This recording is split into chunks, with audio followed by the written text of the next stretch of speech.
Hello, everyone, and welcome to the As Above, So Below show. My name is Meg Moonbeam, and we're here with the lovely Ashala Yardley as well. How's it going, Ashala? Great. Happy to be here, Meg. How's it going with you? Good. I'm happy to be here with everybody. Been feeling some very sensitive energies in the air, in particular the past 4, 5, ever since the full moon, really, the full moon portal. I'm personally still very much feeling it. So I'm looking forward to hearing how you're feeling, Ashala, and everyone in the live chat as well. Thank you all so much for joining us. And before we get into it, do remember to like, share, and subscribe to the Beyond Mystic YouTube, Rumble, and X channels. We're almost at 80,000 followers on Rumble. That is absolutely wild. So thank you guys so much for liking, subscribing, sharing. If you really enjoyed the content, we appreciate that. And you know that you can find Ashala and my readings over at consultations.beyondmystic.net. And Ashala, how have your psychic tarot readings been going lately? Well, really, really good. I was trying to think. I know there's been themes lately. I was just thinking about the last week, my live forecast for last week and the week before, and how it sort of took us into this time period over the full moon and Libra. And it was so helpful to have the perspective going into that, to recognize that with all these major transits right now, that there's going to be, as you said, this heightened sensitivity, and people are going to be feeling very emotionally sort of raw and vulnerable. Yeah. And yet, as always, I'm really amazed at how that little bit of foreknowing, forewarning, helps to make it easier to navigate as it's happening. You're like, oh, right, this is happening because of that. It's not just me. It's not just my personal thing. And, really big emotions, big energy, and yet feeling more clearing than, I talk about clearing and fearing. Right. Talk about feeling related to healing. So when we're feeling, we're healing, and when we're healing, we're feeling. So they help each other. And then the clearing and the fearing. It's like we can go through the clearing and not get hooked on the fearing. It helps.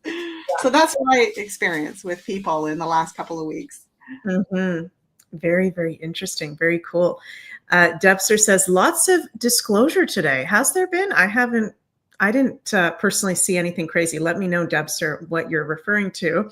And I've been really feeling like also this Jupiter in Gemini transit we've been going through since the end of May 2024. It's just this bombardment of information and news story and breaking news after breaking news, which, our nervous systems can only take so much after a while at the same time we're going through that clearing like you're talking about, Ashal. So very important for us to be mindful what we're taking in, when's a good break time from all the information as well.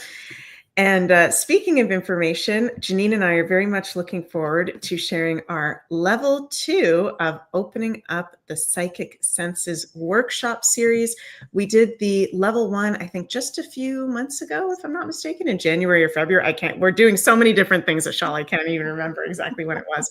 But we had a lot of fun doing that. And this level 2 is going to be a bit of a deeper layer of unlocking the secrets of our natural psychic abilities based on Janine and I's experience. So if you'd like to sign up for that, that's going to be live on Sunday, May 4th at 1 p.m. Eastern, right after Janine's birthday, our Taurus goddess. So you guys can go check that out at the Beyond Mystic Academy.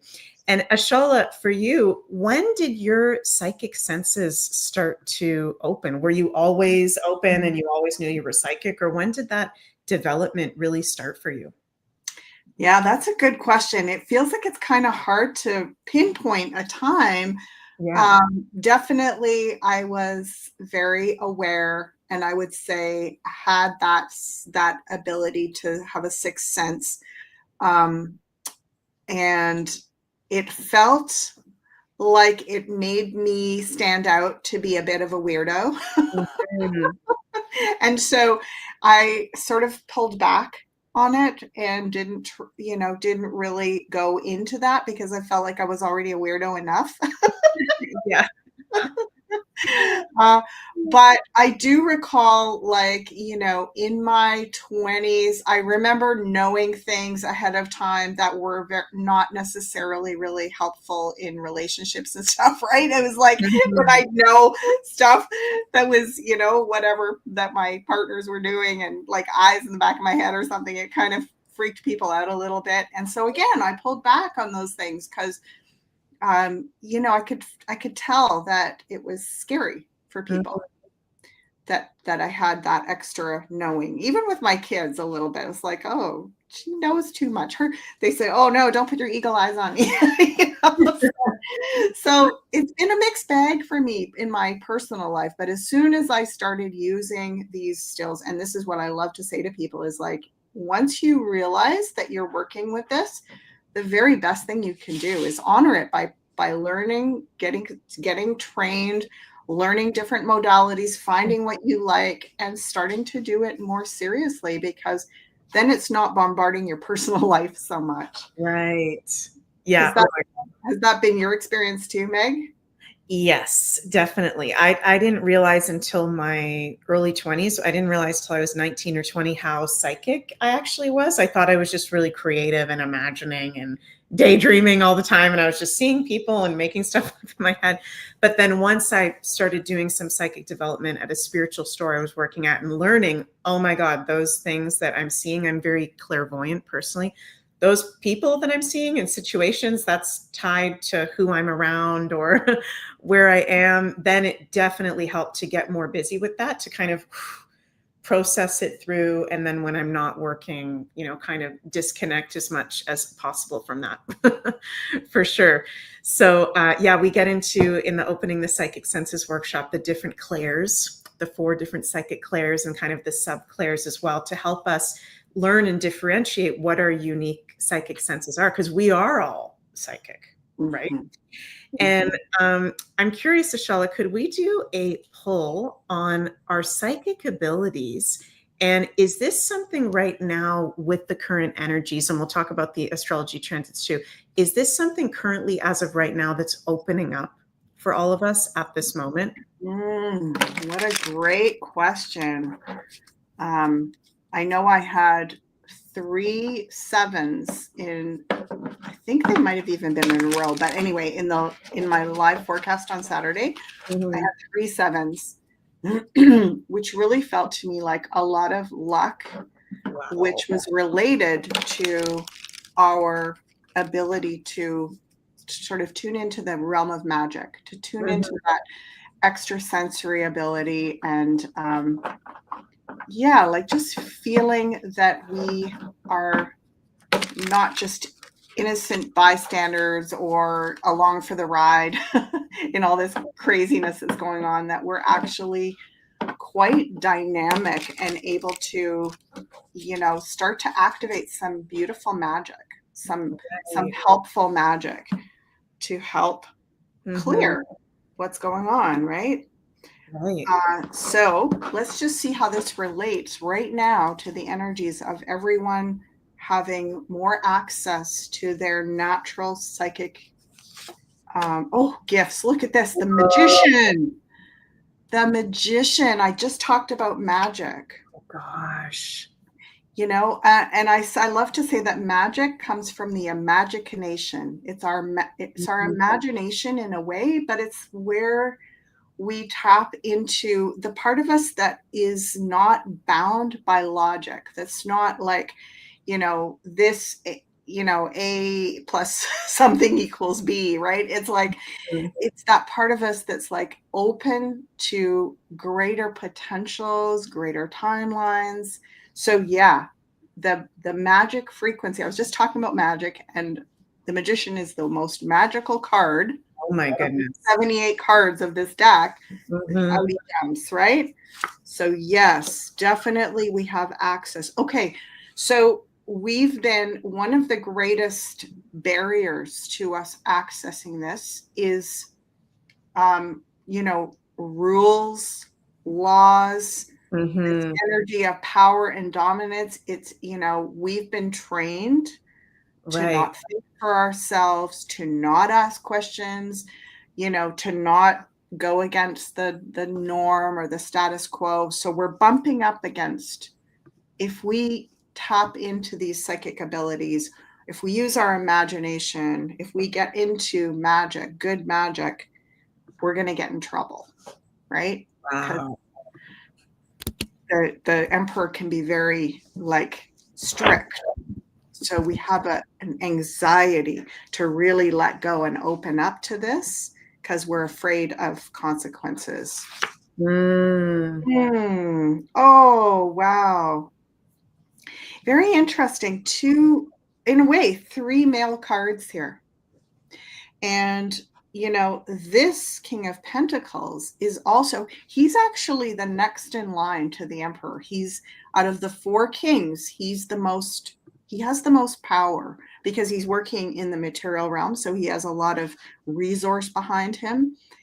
And yet he's a lot more, let's just say, earth-based. He's not so much, our emperor's way up in the clouds, right? He's way up, he's kind Mm. of detached from reality in a way, whereas our King of Pentacles is salt of the earth.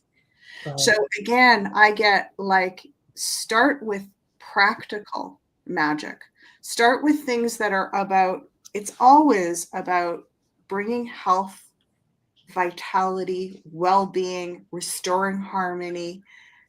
Focus on practical magic and, utilizing, I think of things like when we see the magician, it's also about our words. So really acknowledging what your words are creating, and things like that Emoto's experiments with water, where you say words over the water and then they freeze the water crystals, and you can see the difference Wow. in the beauty of loving words that are about honoring and blessing something, versus words that are about dominating, attacking, putting negative energy onto something. So to me, this feels like positive practical magic is so right at our fingertips right now. Whoa. Mhm. That's one of those pulls, Ashala, that you do, and it's like, wow, what an interesting mix of the cards. And like you said, very masculine.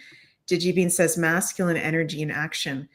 That is so freaking cool. Oh my God. And we start with the magician too. And that makes me feel like what you were saying too, that practical magic. And it's safe to be doing it again. You might have just said that there. I was actually like tuning in and out when you just spoke there because I felt a lot of energy. Yeah. Yeah, it feels like it's bringing that into the physical realm and that it's safe. Mhm. It Right? is. It is. And if we're thinking, oh, I don't want to do magic out and tune in to deceased people or this or that or whatever, it's like start Mm. with very, very practical magic. Can Right. you can you make your plants grow better? Can you help the health and well-being of your own body, of your pets? Can you bring in more resources and financial abundance? Mm. Uh, so start with those things. The material things is what I'm hearing. Yeah. Oh my God. I love that. That is so cool. That could be a book, Ashala, that you can maybe write practical magic. Although, Totally. for you personally, what kind of psychic senses do you have all your psychic senses open? Like, are the four clairs all really open for you? Is there one more so than the others? What's your experience with that? Hmm. Yeah, I would say the four are open for me. Yeah. And I do vacillate between them pretty often. It was probably more clairvoyance in the Mm. beginning and clairsentience. Yeah. And um, now it's kind of all over the place. But what I find interesting is, like I tune in with all sorts of things in my readings. I have past life information coming in regularly. I have a lot of ancestral information, people's lineage, ancestral stories coming in. Sometimes I have animal totems coming in. Sometimes I have even off-worlders or interdimensional messages coming in from star family and so on. But I don't do any of that really necessarily on demand, if that makes sense.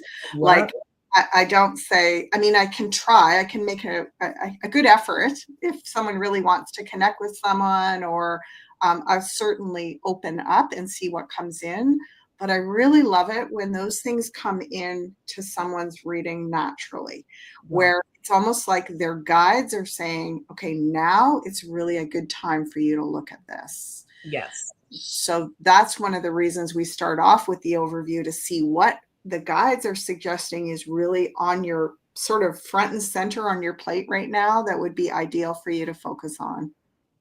Right. That is so cool. I love hearing about your process and magic. It's awesome. Could we do a reading on us just as a collective overall at the moment? What's the current energies? What is the universe? Mm-hmm.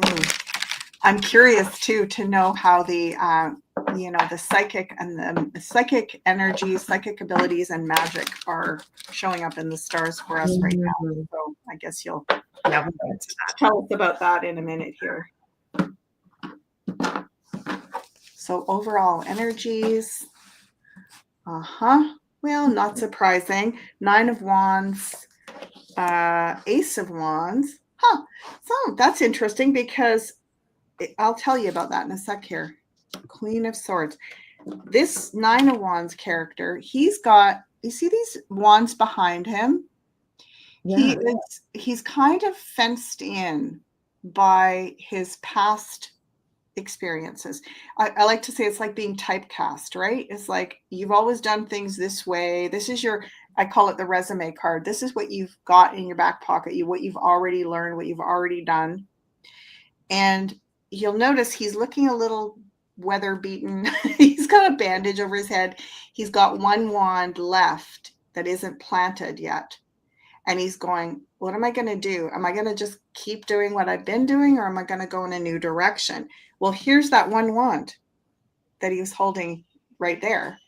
Wow. And it looks like a new direction. This does not look like he's adding this to the pile, right? This looks like starting kind of a fresh chapter. Now we can take what we've learned from these past 9 or 8 wands that are in the past, but we're going to start a new cycle.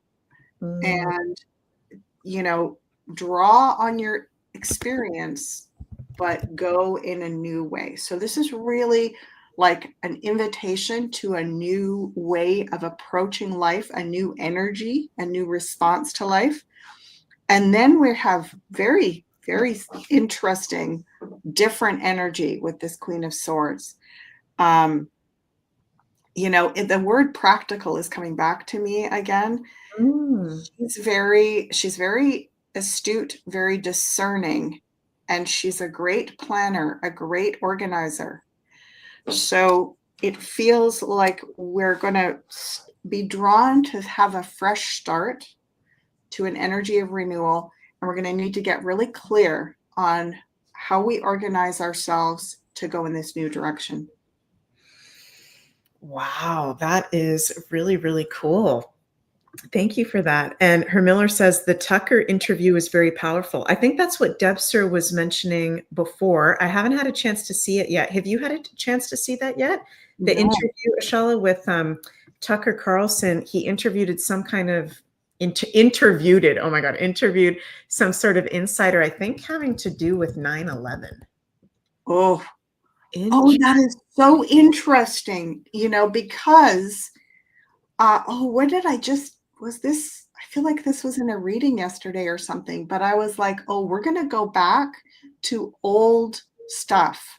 We're going to actually go forward by going back, is what I got like a couple of days ago. I think it was in a session or something, that we were going to be, disclosing a lot of old stuff first, which is so fascinating, because I think in a way it's easier for people to wake up to the old stuff, because it's like safe in a way, right? It's like, okay, that's a long, long past.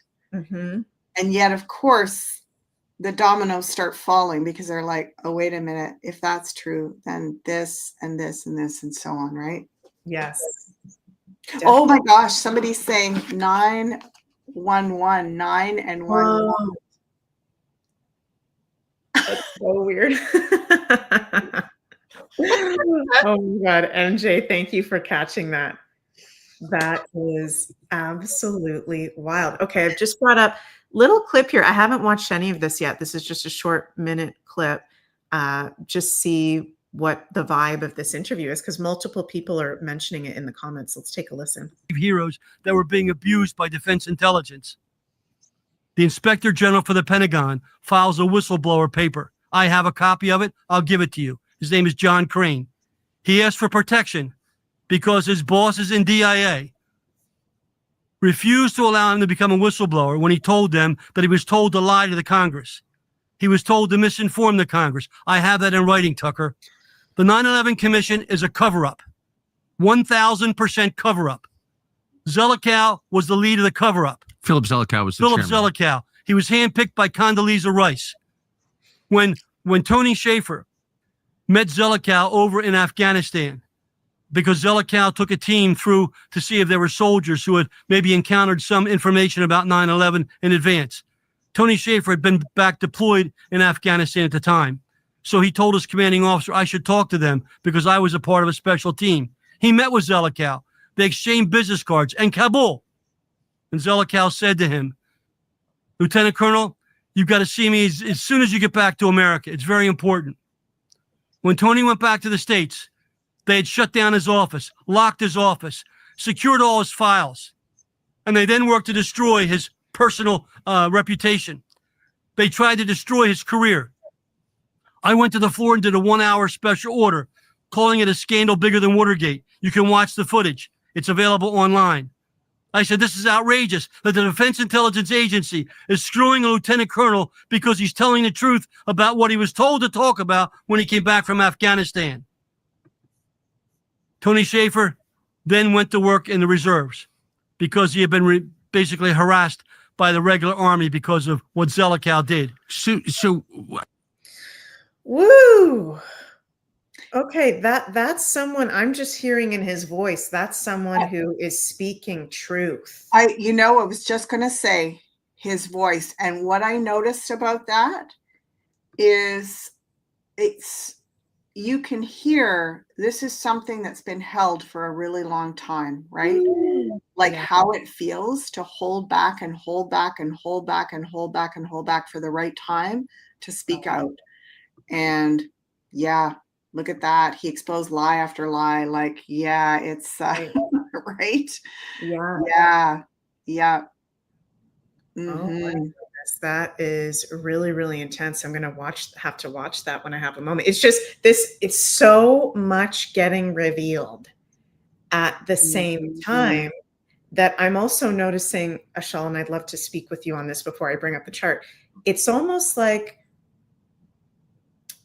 I don't think jaded is the right word. There's another word that's better. We're like, numb isn't the right word either. That we're taking it in and we're not even like processing it or something. Even when it comes to all this UFO stuff being revealed and alien stuff being revealed. And at the Beyond Mystic conference, like when Jay Widener did his talk and he was talking about all of this crazy stuff that's been getting revealed recently, exposed from the governments, and we're just, oh yeah. It's like we know, but then we know at the same time there's still things with the government that are really, really sketchy. What is that? Is that just being numb? Is that just what would the word be for that? Well, I mean, people are saying blasé in the comments. I have a feeling this connects with the Gemini. What were you saying is in Gemini right now? Jupiter in Gemini? Jupiter in Gemini. Right? It's like, so tell me a little bit about that transit, because I have a feeling it's connected to that. Okay, interesting. Well, that's interesting that you're saying that, because Jupiter, Digibeen, comfortably numb. Yeah, kind of like that. Kind of like we're a little bit comfortably numb. Well, we're not. I've got a Gemini take on this, but I want to hear what the astrology says first. Yeah, for sure. So it's interesting because we've been having Jupiter in Gemini since the end of May 2024. And Jupiter is the great benefic in Western astrology. So Jupiter is very positive influence. Jupiter is actually represents divine protection, because if we did not have Jupiter in our solar system, Jupiter is the biggest planet and its gravitational field, we would constantly be getting hit with all this space debris. So actually Jupiter literally protects us from asteroids and space debris, right? That's why we call him the divine protector. And the great benefic, very positive and lucky. Jupiter is at detriment in the sign of Gemini. So this is his second least favorite place to be. But even though, and I always say this with Jupiter, even in Jupiter's detriment or fall positions, it's still there's still positives to it, and there's still blessings because it is the great benefic, but it's more of a challenging, wonky transit. So Jupiter, the planet of expansion, he expands whatever the areas of life are ruled by the sign he's in. Gemini is information, the news, social media, breaking news. Here's the gossip.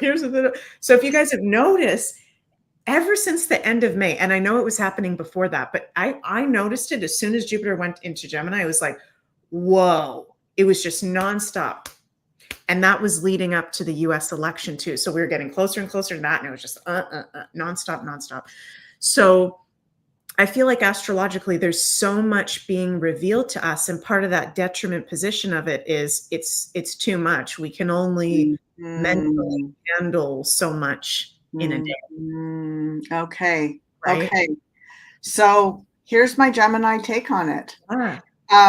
One of the things, like, people often may critique or observe that Geminis don't get really attached to a position.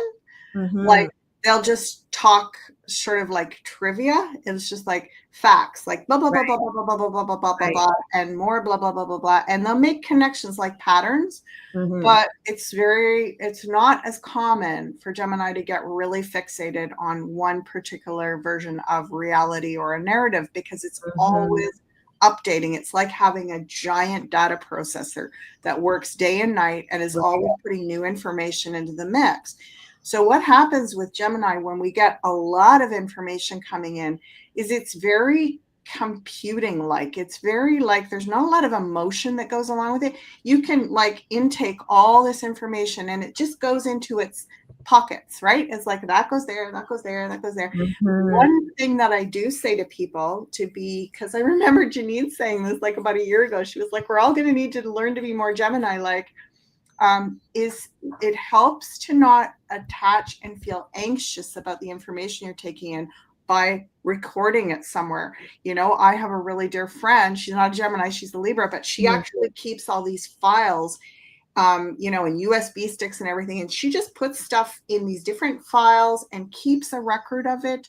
She'll write notes on things and then she's like, forget about it. Just move on to the next piece, because there will come a time. It's not always data intake, data overload. There will come a time when you can go back and actually almost have it like an encyclopedia of information to draw on. And that helps to not feel like the, what were they calling it? Like comfortably numb, you know? Blasé, like it's not that you're blasé, it's that you're being very efficiently, especially if you put it away in places where you can go, yeah, I know how to find that and that and that and that. There's so much coming with this. It sounds like this Gemini and Jupiter that we want to just sort of keep going and fill the filing cabinets while we have it coming in like that. Because reality is it won't always do that. There will be downtime later on for us to sort it, start really utilizing this information. Wow, you just blew my mind, Ashala, with that Gemini wisdom, because I'm literally, almost every single day, you know, I'm looking at Telegram and X, and as an astrologer, and I'm that kind of, I like to keep up with what's going on and integrate it with current events. Some astrologers aren't like that, and I think that's totally fine, but I think that's part of actually being a good astrologer is going, okay, we've got this going on. What's going on in the current, news that relates to that kind of thing. And literally every day I'm like having so many screenshots of my phone, all these memes, all these freaking articles. I have over 1,000 notes in my phone. And I'm like, I don't even look at this stuff. Like the whole past 5 years, I've never gone back and actually looked at it. But that makes total sense what you just said, that it's like, I'm noticing that myself. I'm keeping this record and I'm not going back and looking, but there will be a time where we're going to have to look at it, as you're saying. Yeah. Yeah. And we'll be glad that we gathered it. But as you're doing the gathering, you don't really do much integrating. It's kind of like a separate brain activity. Right. That makes sense. Yeah. MJ says it's on the hard drive. On the hard drive. Totally. Could we pull some cards on, or do a poll, however you want to do? Yeah. How long until we're in more of a chilled out time? How much longer? I mean, how long is this Jupiter Gemini thing happening for? Until June 8th. Sorry, June 9th. June 9th. Oh, so it's almost complete. Oh, well, look at this. Look at this. I get like really quite loosened up by August. So really? Yeah, because the Fool, like kind of letting go, like the Fool just picks up very little and goes on a merry jaunt. And the Strength card is connected to the month of August. It's the 8th month. It's the sign of Leo. So it feels like when we go into Leo energy, that's when we'll be able to just lighten the load. Yeah. Okay, that is not that far away. No. And I'm curious how the astrology is with all of that too. Yeah. Beautiful that I'm getting because I feel like a lot of people could be going, well, what do we do with this? Like, how do we know what to do with this? And this is one of the really beautiful pieces that Geminis are very good at as well, is like, you just never know when it'll be useful. It could be 20 years from now that one thing you picked up in the last year is so valid. And as long as you know how to find it, it's like if you've got folders or files or whatever, you're like, oh my God, I remember I watched a thing on that. I don't know if I'd ever find it online now, but it's like, it's going to be relevant for a really long time. Everything we've gathered in the last 2 years is going to be relevant for probably the rest of our lives. So there's no need to do something immediate with it, is what I'm getting. Yeah. That is fascinating, Ashala. Yeah. That is so interesting. And I love that we're getting this clarity, as one of the main things I wanted to share with you guys about the astrology for this week is all planets are now moving direct. As of Saturday, we've got all planets direct. So to be technical, Sunday, April 13th to May 4th, everything's direct. And then May 4th, Pluto is going to go retrograde. And we'll have some planets retrograde on and off all the way until March 21st, 2026. So this is a very special period right now until May 4th, where all planets are moving direct, right? So when a planet is retrograde, it looks like it's moving backward from our Earth's perspective, but it's actually stationed and kind of going in a circle backwards from our view of it. And things can be harder to manifest when planets are retrograde. It's more of a internal reflective energy. So now that all planets are direct, this is really like a go time for the next few weeks ahead. But very interesting, Ashala, because as we have all these planets direct, we have some of the most intense possible aspects we can have in astrology, which are actually starting strong right now. They won't be exact until starting next week and the week after, but Mars, Pluto, opposition, Sun square Mars, Sun square Pluto, a full moon in Scorpio. Actually, that's going to be after May 4th. The whole Taurus season is going to be very intense astrology. As we're talking about this right now, we got the moon in Scorpio at a critical degree. So very, very intense. could we look at what the cards, what's our guidance now that all planets are direct? Direct. So we're going direct, but we're going directly. What I'm hearing is we're going directly into some very, very hard things to look at, right? Mm-hmm. It's like we're going directly into the heart of things is what I'm hearing. So how do we work with that? Yes. Mm-hmm. Yep. So there's that chaos, preparing for that, knowing that's coming. Oh, beautiful, beautiful, beautiful. Divine, divine intervention. So something, where would you place like unconditional love in the astrology, Meg? Where would you see that? Is that connected to Venus? Is that connected to? I would actually, sorry to interrupt you. I would actually connect that to Pisces. Total, like universal, unconditional love. Okay. So it's like somehow it feels as though we're still kind of knowing there's rough waves ahead, but there's a larger overriding sense of a distillation of energy of unconditional love that's coming down. Like we're being like a heavier overlay of something bigger, something, I guess, Piscean, that is very universal. Like you said, universal unconditional love. Oh my God. And then we're back to this practical guy again. So, grounding into practicality. It's funny. They're saying, if we can draw in with working with our finances, working with our wealth and abundance, it's almost like this is going to serve us the best during this time. Like that we don't want to face any big issues head on.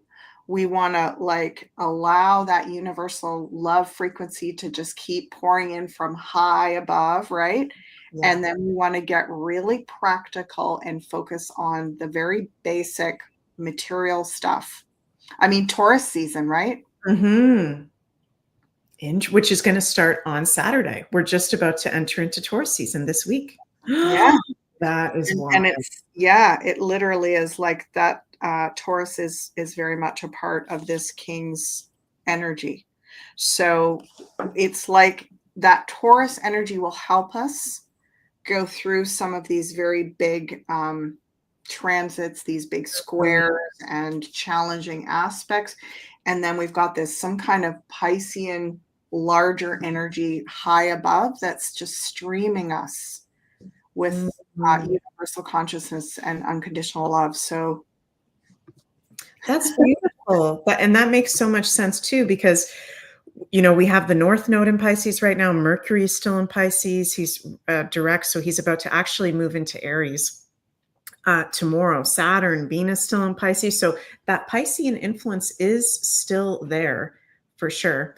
And going to be with us very strong during the whole North Node in Pisces transit, which is until July 2026. And I like what Miller said here. Maybe people understanding the importance of being grounded. Yes. And especially when we're in the woo and the spiritual. I know for me, Ashala, I'll let you answer to this in a moment. But when I really first started like my full-blown spiritual awakening and working in the woo, I was not grounded at all. And I, wasn't paying attention to what I was eating. I just wasn't paying attention to my money. I wasn't paying attention to the practice side. And that's all just lower energies kind of thing, right? But what I've come to learn is actually the more grounded that you are and enjoying the physical and really being grounded in a healthy way, the more ascended and enlightened you become. Exactly. We have to honor the body. We have to honor the sacred vessel we're in. We have to be taking care of the practical. Things need to be cleaned. Things need to be upgraded. There's practical sides of life. And we may be really off in the woo in kind of to bring it into like the Rudolf Steiner's terms, in a luciferic kind of way, like totally ungrounded, right? Like Lucifer impulse. Yeah, like way up in the ethers.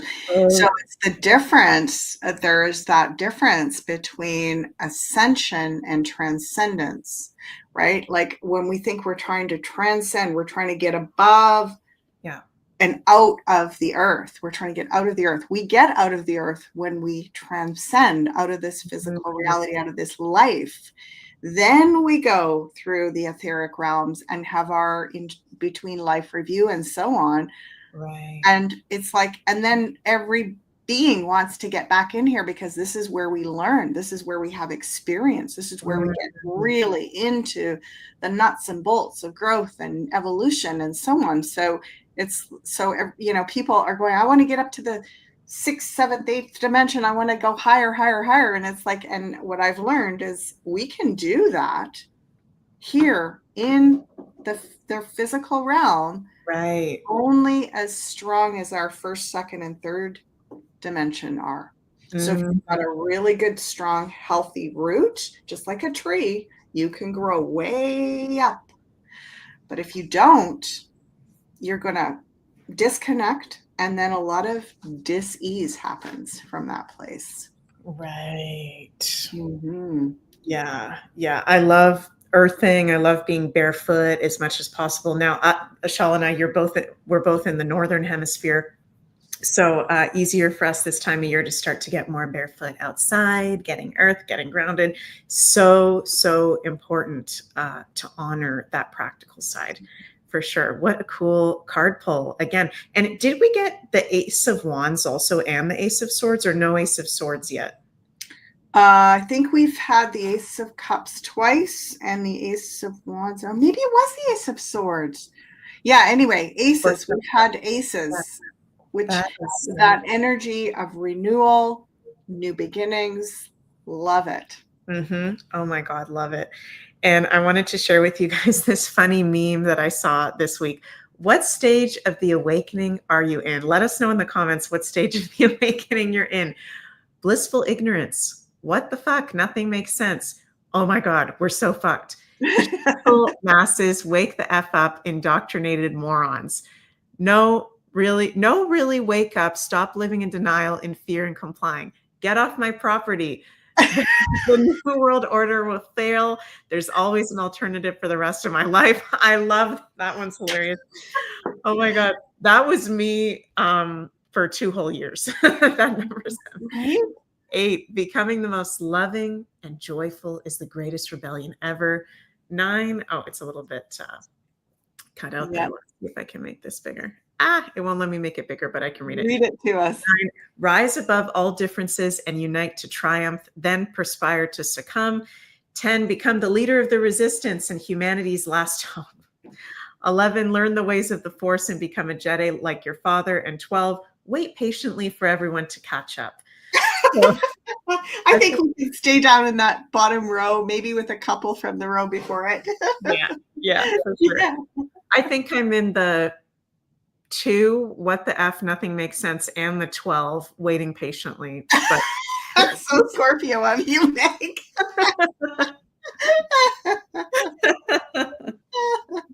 Yeah, but which one? Where do you feel like you're at, Ashala? The bottom row? Yeah, I feel like I'm mostly in the bottom row. I mean, I fluctuate. I think I haven't been up in that top row for a while. Yeah, but I definitely fluctuate around the bottom 2 rows for sure. Mm-hmm. Yeah, for sure. And that blissful ignorance, is that something like, did you ever experience that? I didn't experience that, because I know some people will start the wake up and then it's too much of an ego death. It's too freaky. And okay, we're just going to go back to normie land for a little bit. Did you ever have that, or no? It was just full on as soon as you. Oh gosh, that's such a long time ago. I honestly don't remember. I feel like that blissful ignorance is not much awake, right? And then you start going, wait a minute, putting the dots together. Something's off. So things aren't making sense. I think that's where a lot of people are right now. I don't think there's very many people in blissful ignorance anymore. I honestly don't, because you just hear, even from the people on that side, there's a lot more of the, and then even number 3, oh my God. we're at, right? It's like, yeah, you're hearing that a lot from people too. Yeah. Oh, I've but got it's fun to look at this, right? It is, isn't it? It's funny. It's so good. Like the memes are so creative. And I think that's part of the Jupiter and Gemini too. And I'm also like just keeping all these memes. And I think there's going to be a day where maybe we'll show our children, our grandchildren, like these memes are going to be historical artifacts, which is it's really crazy to think about. But like there might be museums of just memes from these. And this is, this is what I was saying about you.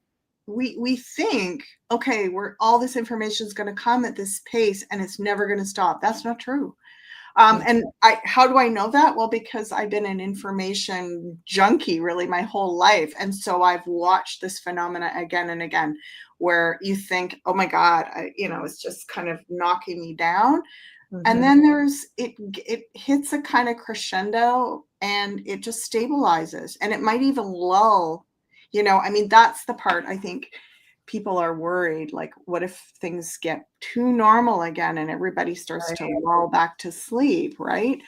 It's like, to me, my ideal pace would be not as intense as how it's been for the last 3 or 4 years, but definitely a regular kind of energized, continue to give us little pushes along the way and not let us get too complacent, because it's human nature for us to just do that, right? Exactly. Yeah, for sure. That's so true. Before we finish up today's show, Ashala, would you like to go through each of the 4 sign groups for a message for this period of all planets being direct? I will. And you're not with us next week, right, Meg? So, yeah. So I'll look for the next 2 weeks. How about that? I'll look. Okay, sounds good. Yeah, I'll look over the next 2 weeks for the 4 sign groups. So who am I starting with? So we're going to start with the fire signs. Okay. Aries, Leo, and Saggies. Fire signs. The next 2 weeks. So taking us into early May. Fire signs.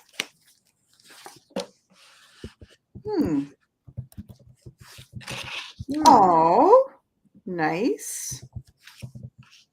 Oh, so this is a real mixed bag for the fire signs. This is like, sort of like feeling stuck, feeling on hold, feeling in a holding pattern, but then punctuated with absolute euphoric moments of like, wow, like I said, that energy of universal consciousness, unconditional love, like some really big, beautiful sort of downloads emotionally.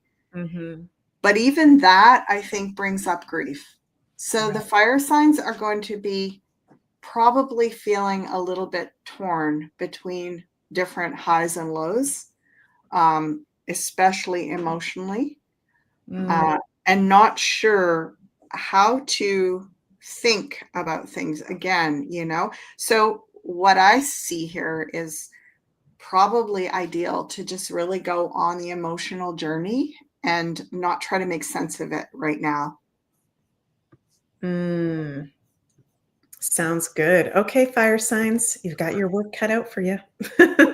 Yeah, you can handle it. Okay, next we've got our earth signs, our Taurus, Virgo, and Capricorn.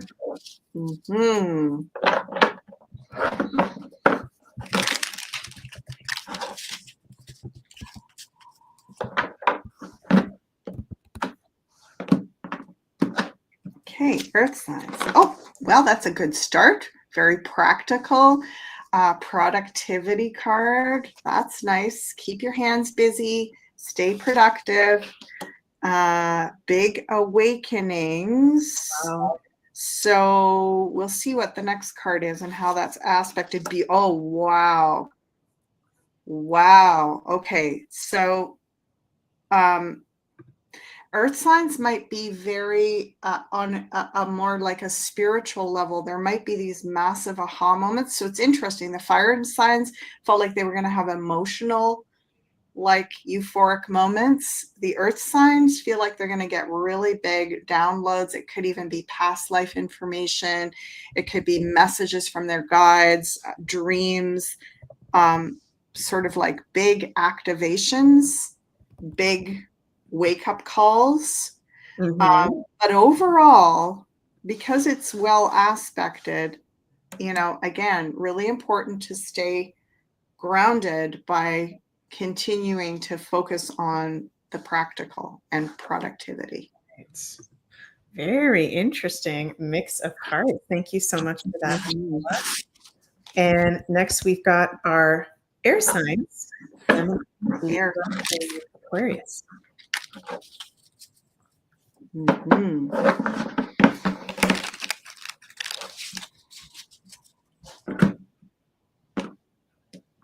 Oh, they're a little sticky.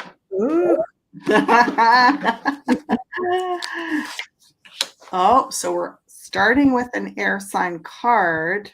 The little idea card, the messenger.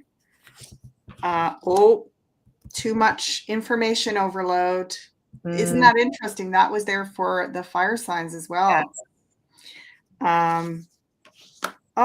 Okay. So it could be for air signs that there's a lot, a lot of information coming in, a lot of messages, and then the system at some point might feel like it's just getting jammed and you feel stuck. And then it's just important to have some fun. This is celebration, joy, fun, playfulness. It's like, just remember not to get too bogged down and take things too seriously. Just lighten up. Yeah. Oh, beautiful. Cool. I love that 3 of Cups card. Fun. Yeah. Thank you. And last but not least, we've got our watery water signs. Watery water signs. Scorpio and Pisces. Miller says many highs and lows. Wow. Yeah, that seems to be a theme. It does, doesn't it? It's like, okay, water signs. Ooh, nice. Very nice. That's one of my favorite cards. Oh my gosh. Okay, well, I have to say, I feel a little envious for the water signs. So, it's interesting because this is a little bit like we've seen the last couple of times, Meg, where I feel like the water signs are kind of like, finally, these are like that effect of cause and effect and karmic things playing out. Water signs feel like, they're drawing on a lot of work that they've already done. Right. It's like, this is like having a massive energy to draw on from the past, and leadership, courage, strong will, really going forward, putting out your, in a way, throwing the gauntlet down to people, really laying it out on the line, because you've got a lot of backing. Water signs, you got a lot of backing. And this is kind of like a revelation time that you've been waiting for. And so you're going to throw the gauntlet down, put a lot on the line, really be courageous, and then wait for the response. You might not get an instant response, but it feels important to sort of step forward with that courage. Oh, I like that. Okay, water signs. Murdoch says, I'll take it, all in caps. Yes, thank you so much. And that's interesting. The 10 of Pentacles, for me personally, I don't get that a lot. I don't see that one a lot. It's, I call it's the final card. The way I read the tarot, it's the last card. And I say the 10 of Pentacles is the card that signifies a life well lived. So it is like, it's the legacy card.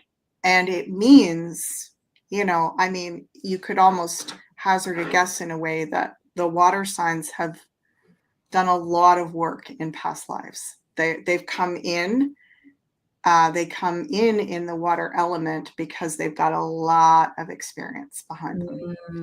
And it's, you know, now is the time to really liberate yourself from any, like, not to hold back because of fear that you won't be received or understood or whatever, you know. It's like, it's again, like I said, there's a sense that the scales of karmic justice are equalizing finally. Right. For the water signs, this is going to free up a lot of your creative energy, a lot of your passion, a lot of your courage, a lot of your leadership.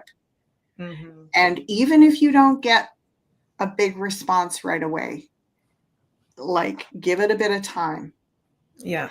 Because I think also people maybe aren't used to that from you water signs. So, you know, it's sort of maybe is going to take people a while to adjust, but this feels great. Yeah. Cool. Okay. Thank you so much. Amori says, I feel that, Ashala. Must be a water sign. Yeah, definitely. Great. Well, thank you guys so much for joining us in today's show. It's been another fun and magical one. And before we finish up, check out, these are the soaps, I believe, if I'm not mistaken, we had in the Beyond Mystic conference tote bags, the Floraline Blooms Botanicals from Lynn. They smell so, so good. So you can check them out at floralinefarm.ca, and you can use code BM10, all in one word, to get 10% off your first order. And weren't they like such a good smell, Ashala? Oh, remember? my gosh, it was just like that whole area was just infused with the beautiful scent. Yeah. Oh, love it. Love a good smell. My Taurus rising loves a good smell. And you guys know you can find Ashala and I's readings over at consultations.beyondmystic.net. The link is below. And Ashala, will see you next week. I will be flying back to Belgium next Tuesday. What's on the docket, Ashala, for next Tuesday? Oh, is it gosh, a I'm totally forgetting. I believe I've got a guest. Oh my gosh, who is it? I think we can do so. I think it might be Janine, but anyway, we'll find out. We will see. Okay, so we'll be back together not next week, but the 29th, Tuesday, and then we're getting into May. Oh my God. I can't believe it. Time is just like absolutely flying by. It really is. Okay. Let the good times roll. Let the good times roll. Yes, definitely. Okay, Ashala, thank you so much. And thank you everyone for joining us. Lots of love to you all, and see you later. Bye.